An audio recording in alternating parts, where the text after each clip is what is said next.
এই যে বিরোধী দলের দাবি তারা চেয়েছিল যে সমান সংখ্যক থাকতে হবে, বিরোধী দলে যা থাকবে সরকারও তা থাকবে, কিন্তু রাখা হয়নি। তাদের কাছ থেকে 5 জনের নাম চাওয়া হয়েছে, তারা সেটি না মেনে নিয়ে, এবং যে সংশোধন কমিটিটা তৈরি হলো এটি থেকে যে সংশোধনটা আসবে পরবর্তীতে যদি বিরোধী দল সেটি না মানে, সেটি নিয়ে যদি নতুন ইস্যু তৈরি হয়, আপনার কাছে কি মনে হয় এটি আসলে কেমন সিদ্ধান্ত হলো?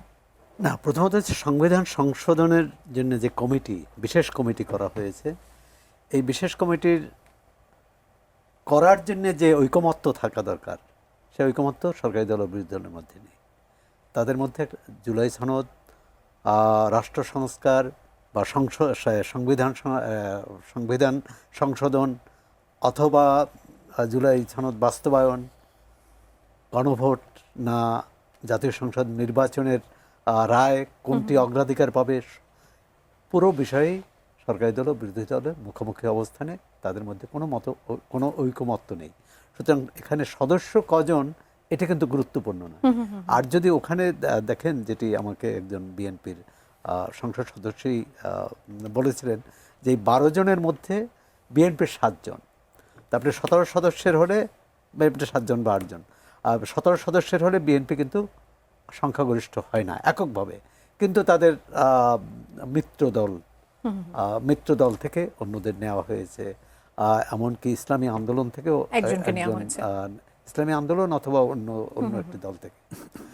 আর সুতরাং এই যে, এবং বিরোধী দল বলছে যে তারা এই সংবিধান সংশোধনের যে উদ্যোগ এটা মানে না।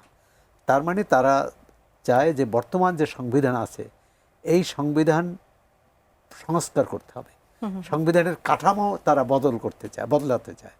কিন্তু সরকারি দলের অবস্থান যে সরকার যাই করুন, সংবিধান এটা জাতীয় সংসদের মাধ্যমে করতে হবে, এবং সেটি আপনি যদি সংস্কারও চান সেটা সংশোধনের মাধ্যমেই। তো এখন দুটি পথ আছে, এক হচ্ছে বিরোধী দলকে আলোচনার মাধ্যমে তাদের বুঝিয়ে এই কমিটিতে নিয়ে আসা, এই 5 জন সদস্যকে নিয়ে তারপর আলোচনা করা, কমিটির কার্যক্রম এগোনো। আরেকটা আছে, তারা যদি সদস্য না দেয় এই 12 জন নিয়ে এই কার্যক্রম চালানো, তাতে কিন্তু বৈরিতাটা আরো বাড়বে।